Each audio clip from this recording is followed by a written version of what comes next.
3. Qué bueno que nos acompañan en Inferno, el laberinto de la política y de los negocios, queridos amigos, estimadas amigas.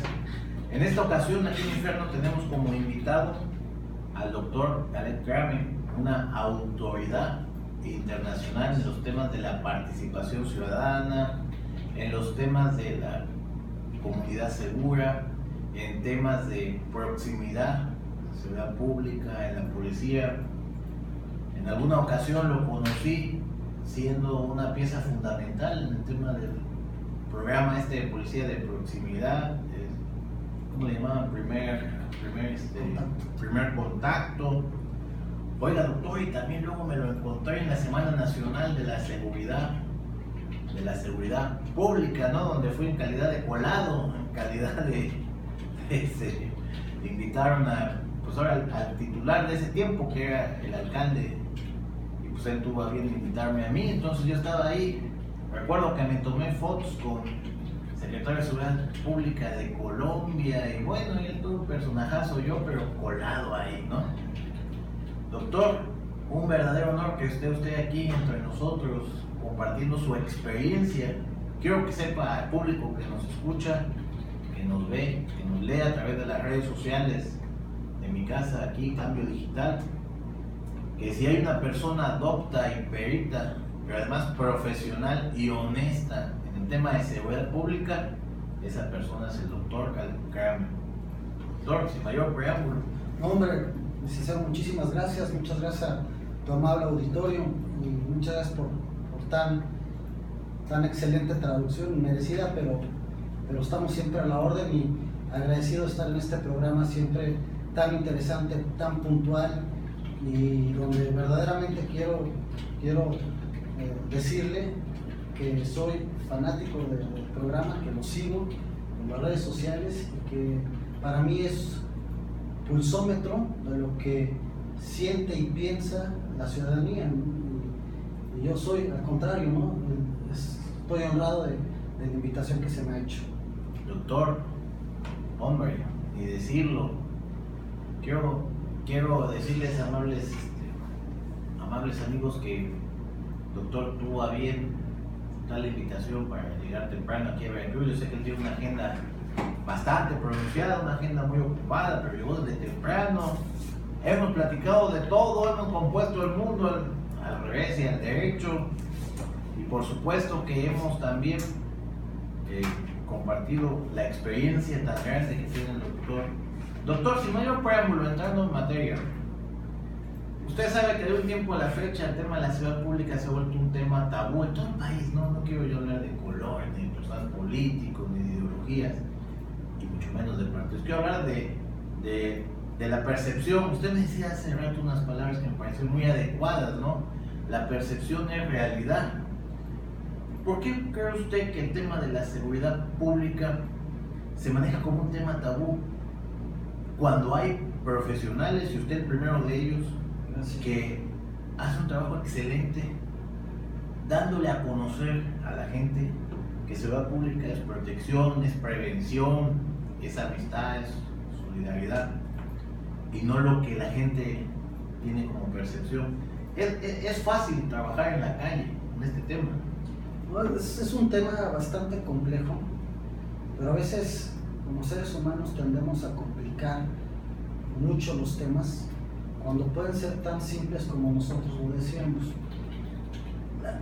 La realidad es que la seguridad pública como tal se empezó a desvirtuar cuando existe un punto de inflexión, una cuestión coyuntural.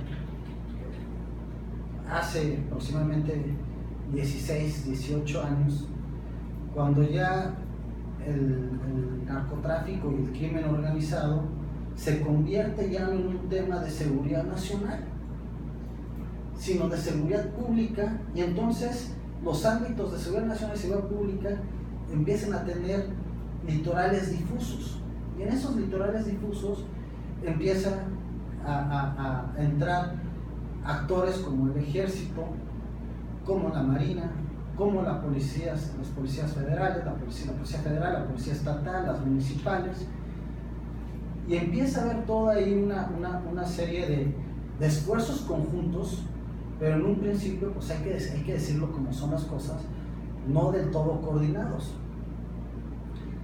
Y en esos ámbitos difusos perdemos de vista que la seguridad nacional es y debe de ser entendida como la protección a la soberanía nacional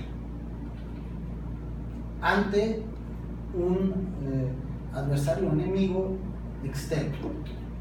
Lo demás es seguridad interna. Entonces, el quehacer policial implica la protección del ciudadano. Y el centro mismo de la tarea, de la misión, y la misión debe de ser el ciudadano. Cuando deja de ser el ciudadano, porque lo que preocupa y ocupa en esos momentos es la guerra frontal contra la delincuencia organizada, entonces ahí es cuando las policías a nivel nacional encuentran una verdadera, policías a nivel nacional me refiero desde los 3 ámbitos de gobierno, ¿no? Encuentran una anomia en el sentido más puro de los griegos clásicos, de negación, nomos del nombre, una falta de identidad, pierden y desvirtúan su misión y visión. En ese sentido, se encuentran sin tener bien claro cuál es la función del quehacer policial. Es de coadyuvanza al ejército, a la marina, volver a centrar al ciudadano, en fin, existe toda esa serie de contradicciones. Yo creo que es ahí donde encontramos esta situación en que el tema de seguridad se convirtió en un poco de tabú. Cuando subimos, que tuve el honor de colado ahí, de holograma en la Semana Nacional de Seguridad Pública en México, que presidió el doctor Roberto Campas, y usted fue una pieza fundamental en ese programa. Yo entendí, por las pláticas que daba en aquella época la compañera de Brasil, la procuradora, si mal no recuerdo, etcétera, alguna otra socióloga que decía que había que trabajar en el tema de la reinserción social, en que las cárceles no fueran semilleros de pillos ahora universitarios, y pasaba el tema forzoso por la cuestión de la prevención.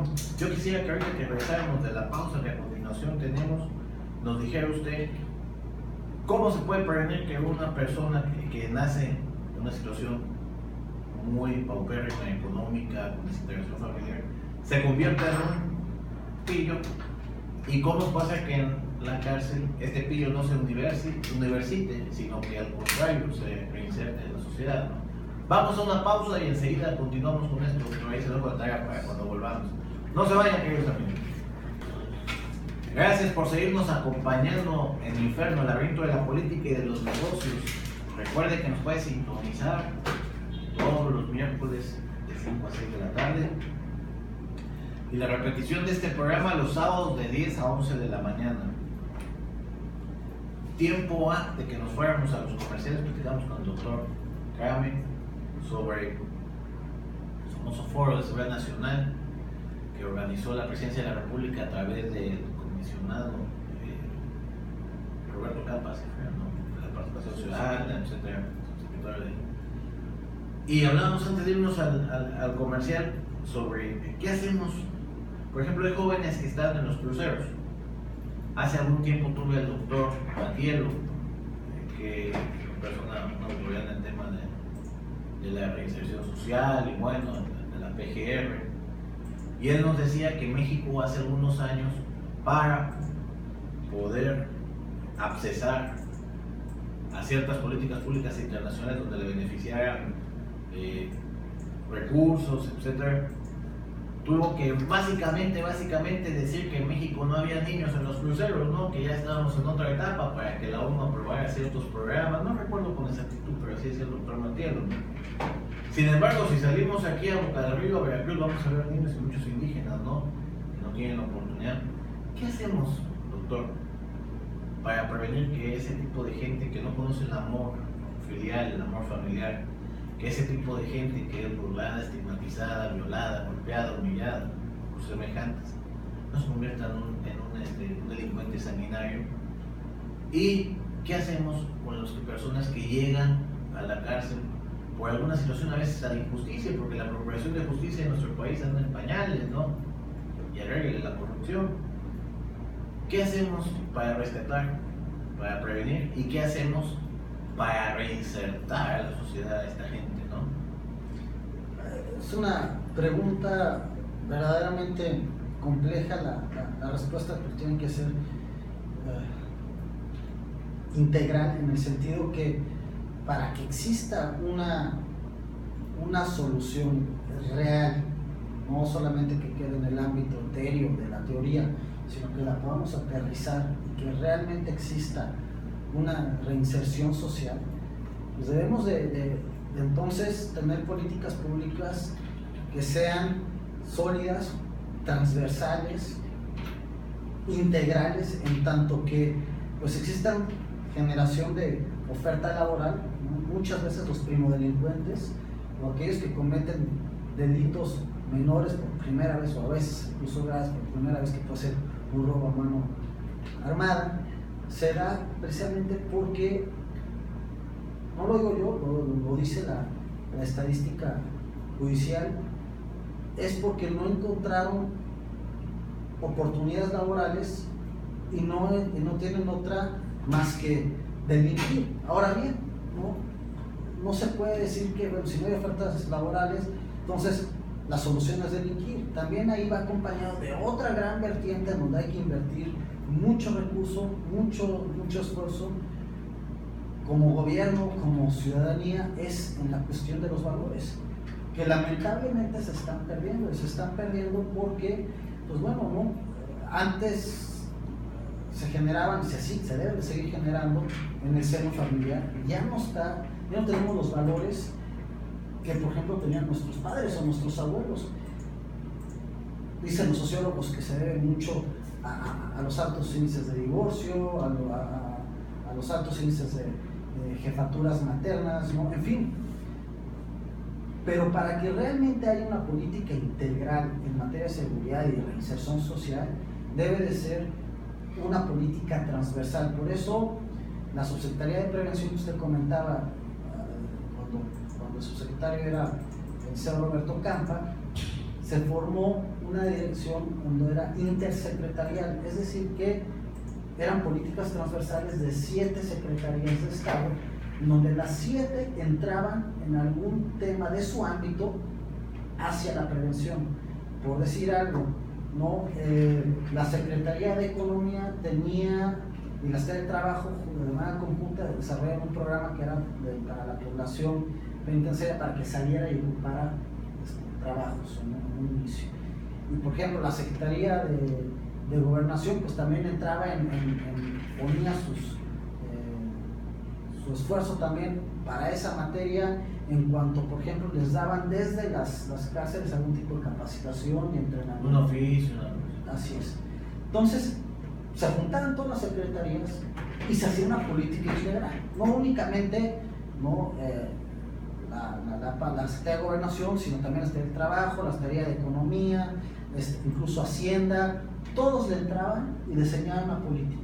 Solamente así, y yo añadiría un ingrediente que es sumamente fundamental, que es la ciudadanía, la corresponsabilidad ciudadana, que se ha perdido mucho. Esto fue un término que puso muy de moda en el sexenio calderonista, donde se hablaba mucho de todo lo que es la corresponsabilidad ciudadana y la importancia de esto en la materia de políticas de seguridad. Solamente con una política integral más la corresponsabilidad ciudadana podemos realmente tener o desarrollar políticas donde podemos reinsertar bien y de manera eficiente a la ciudadanía, a alguien que haya cometido un delito. Usted acaba de decir algo fundamental en lo que yo coincido. Alguna vez en alguna plática que tuve con comandantes de la Marina, un comandante ahí que me reservo el nombre, un contraalmirante, me comentaba, ¿no?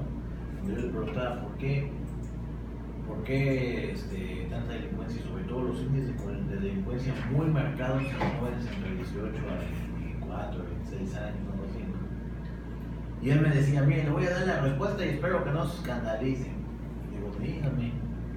Me dice embarazos no deseados y en edad prematura de niñas, etcétera, desintegración familiar. Me decía también el hecho de que por la necesidad económica que hay en este pueblo, mamá, papá tienen que ir a la chamba todo el día. Entonces el chamaco llega de la escuela y está con la abuela, pero la abuela ya es mayor de edad, entonces es permisiva y el chamaco sale en la tarde y anda. Y el chamaco adquiere sus costumbres, sus hábitos y los valores pues, de los amigos que se juntan en la esquina, primero a cascallar y después a caguamear, ¿no? Y todo eso me lo decía un comandante de alto grado de la Marina, ¿no? Luego entonces, pues el tema transita por la integración familiar, los valores, los principios, como usted lo acaba de decir, ¿no? Y es complicado, ¿no? Muy complicado. En la experiencia que usted tuvo dirigiendo ese tema en Veracruz por mucho tiempo, con un éxito notable, bueno, tan notable que cuando se retiró, pues ese programa, pues todos sabemos la historia que ha tenido, ¿no? Veracruz en ese tema. En la experiencia que usted tuvo, se quitó los tatuajes porque era una cuestión que tenía que hacerlo. Llegó a tal grado de reivindicación social, por llamarlo así, que incluso compuso un himno de la paz, ¿no? Que incluso compitió como Voz México, y es una persona que realmente ahora ya es la gente que lo seguía en La Pochota, pues estamos hablando de La Pochota, ya no quiero decir más porque van a ubicar a la persona, pero es gente que ahora se ha convertido de ser el antihéroe en un héroe social. Una historia de éxito, primero personal y después ejemplar para todos los demás, ¿no? Y un detonador del cambio dentro de su pequeño universo, por decir algo, ¿no? Pero esos cambios pequeños son multiplicadores, y eso claro. Es lo que pretendemos. No, excelente. Verdaderamente, pues hemos hablado, ¿no? Los esfuerzos que hace un programa como el que usted dirigió aquí en Veracruz para la reinserción, la prevención social. Yo quisiera que ahorita, después de regresar de este corte, que ellos amigos nos hable el doctor Grame sobre el otro lado de la moneda. ¿Qué tiene que hacer el ciudadano? El ciudadano nada más exige, el ciudadano nada más señala, nada más critica, porque de pronto en las redes sociales nos convertimos en revolucionarios cibernéticos, pero también hay policías buenos, también hay programas buenos dentro de la Secretaría, y pues también pieza angular para que todo funcione en la participación ciudadana. Ahorita que regresemos de los comerciales, doctor, si nos es tan amable de decirnos el ciudadano qué tiene que hacer, solo un observador o participar. Volvemos en unos segundos a Inferno, el laberinto de la política y los negocios. No se vaya usted, por favor. De nueva cuenta con ustedes aquí en Inferno, el laberinto de la política y los negocios. Antes de partir a los comerciales pasados, hablamos con el doctor Grame sobre el tema del ciudadano. ¿Qué papel juega el ciudadano? Porque yo de pronto veo en las redes sociales, Twitter, Facebook, Instagram, que el ciudadano se vuelve un juez muy severo, ¿no? De las actividades que hace la policía, la secretaría, de obviamente las actividades que lleva a cabo la delincuencia, pero a la hora de ponerle nombre y apellido al asunto, o a la hora de poner la denuncia, o a la hora, hablaba yo fuera de cámara, doctor, del tema que me tocó por mucho tiempo, los chats vecinales, ¿no? Híjole, se volvió una chapota, no se utilizaba para lo que en realidad es un chat preventivo de seguridad, no para saber si la vecina se peleó con el vecino o si el perro se hizo popó en la banqueta del otro vecino, cosas la verdad sin sentido, ¿no? Absurdas. ¿Cuál es la función real del ciudadano en el tema de la seguridad? El ciudadano juega un papel verdaderamente fundamental, ¿no? El ciudadano debe de ser copartícipe de todas las políticas públicas, porque además no son de seguridad de todas, pero además es el centro principal de la seguridad entendida a nivel amplio, ¿no? Es decir, en el ámbito policial, la protección del ciudadano debe ser primordial, la prevención del delito sí, pero ¿para quién o para qué? Es cuando se malentiende la actuación policial. Sí, es su rol primario es la prevención del delito, pero ¿por qué? ¿Qué? Pues para proteger al ciudadano. El ciudadano debe de ser un componente o un engrane esencial en toda maquinaria de seguridad. Por ejemplo, usted mencionaba y lo menciona muy bien, ¿no? El ciudadano a veces nos convertimos en contrainsurgencia ciudadana, ¿no? Y la verdad es que pone la revolución. Sí, y ponen a temblar hasta los feyaidín más valientes, ¿no? Con una cuestión así. Pero la realidad es que el ciudadano tiene esos canales, porque tampoco hemos sabido como gobierno abrir los canales de participación adecuados, como usted bien dice. No solamente son chats vecinales, sino se vuelven en algo lúdico, en algo que se desvirtúa para lo que realmente fue hecho. Entonces, si como gobierno tenemos los canales de participación adecuados para que el ciudadano interactúe, no solamente interactúe, se vuelva copartícipe. Lo más importante, ¿no? De esa manera, que participe, que sea corresponsable. Así es, copartícipe y corresponsable de toda política pública en seguridad. Entonces, realmente el ciudadano no se puede quejar si no entra, y tampoco el gobierno va a esperar o puede esperar que las políticas no funcionen. Tienen que funcionar, porque de veras, de mano del ciudadano y de la autoridad, es invencible, a pesar de que es el adversario más difícil y más complicado que hay. Si se han tenido algunos éxitos en los problemas de seguridad más graves de este país, esos éxitos, y en todos los casos, se han dado y se han logrado cuando se ha combinado a la ciudadanía con las autoridades políticas. Por supuesto, usted acaba de tocar un tema muy importante, ¿no?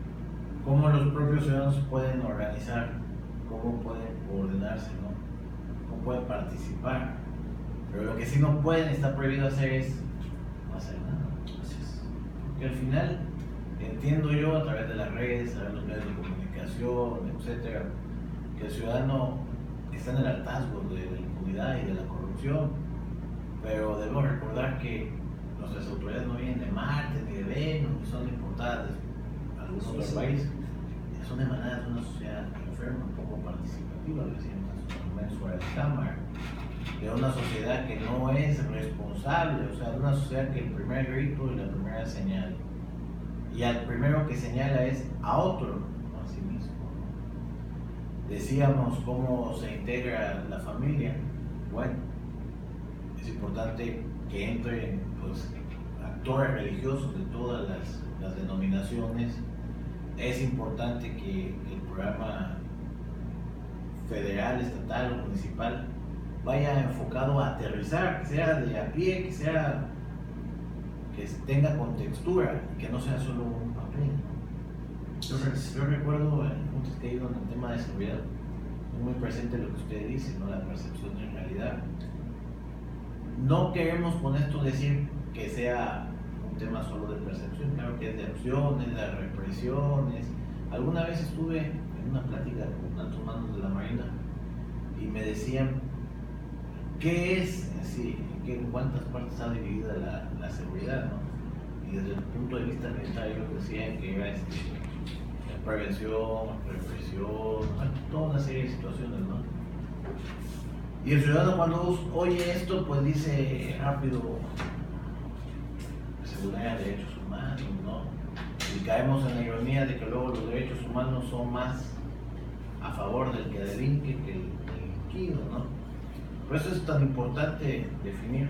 Doctor, estamos ya en la segunda mitad de este programa. Ya nos ha hablado usted sobre lo importante de la prevención, de la participación. Doctor, usted es un perito y lo reconozco aquí públicamente en esta materia. Le ha costado mucho. ¿Cómo se llega a ser, como usted, un profesional de este tema? Hombre, qué amable usted, licenciado. Pues la verdad es que, como todo, ¿no? Yo creo que para que uno sea bueno en un tema, o para que se le reconozca, tiene que haber una pasión. Y mi pasión siempre ha sido la seguridad nacional y la seguridad pública.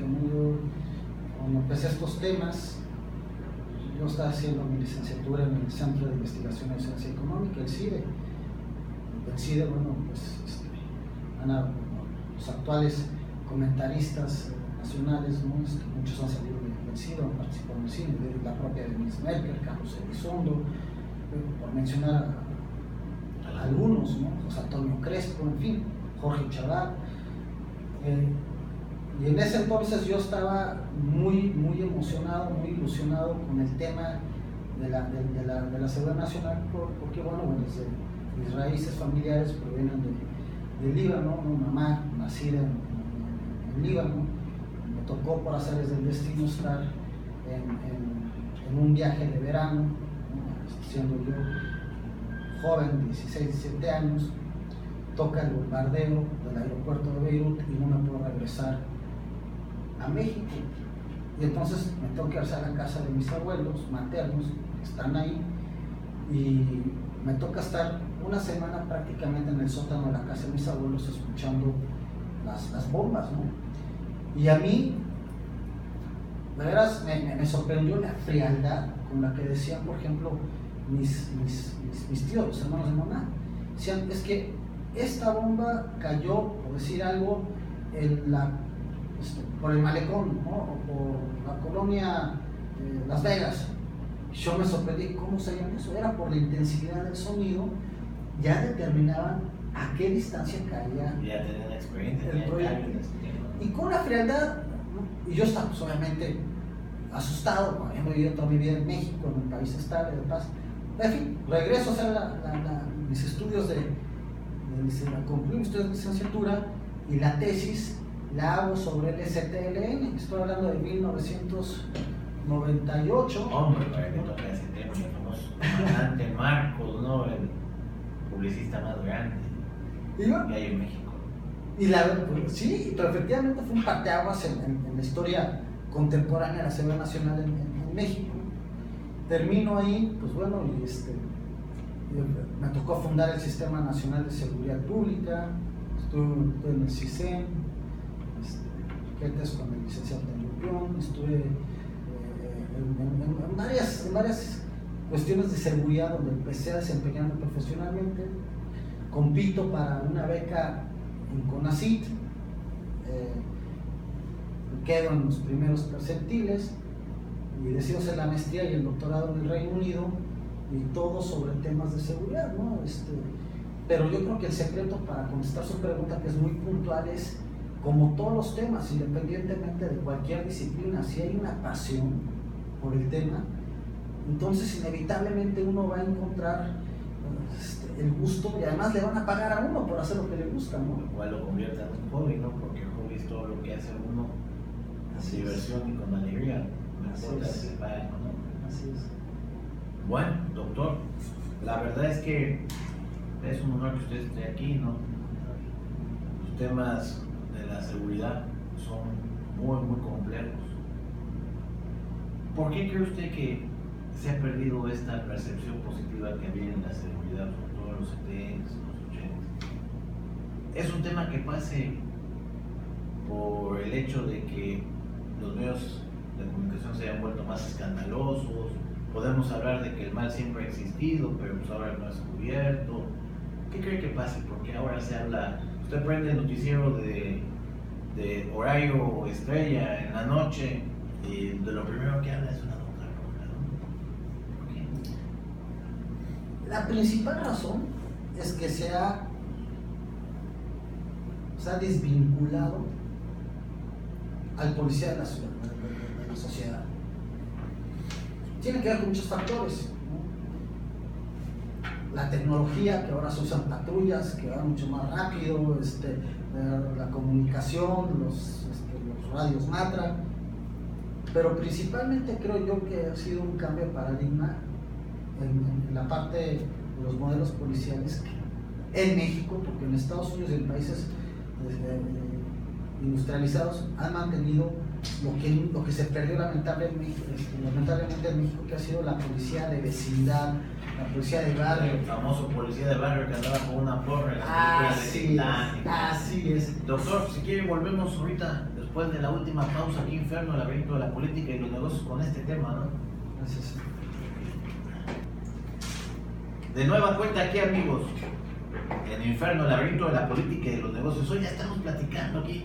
Oiga, doctor, créame, necesitaríamos pues un programa diario para platicar sobre el tema que nos apasiona, en donde él es un perito, es un profesional, y yo soy un modesto aprendiz en el tema de la seguridad y la criminalística, ¿no? Oiga, doctor, pues continuamos hablando del tema que está usted desarrollando, tenemos a la pausa.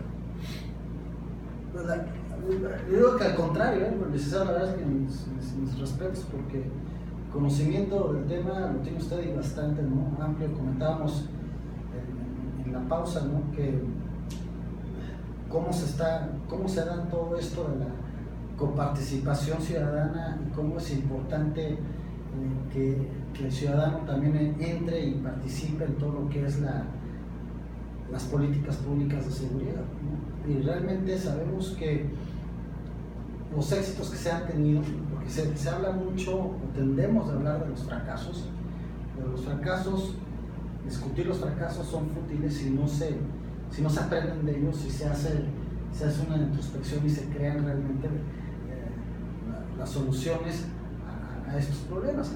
Por ejemplo, hablábamos mucho de que una manera de entrar y hacer coparticipar a la ciudadanía es a través de las instituciones, por llamarlas así, ya establecidas, ¿no? Unas de ellas son, por ejemplo, las iglesias.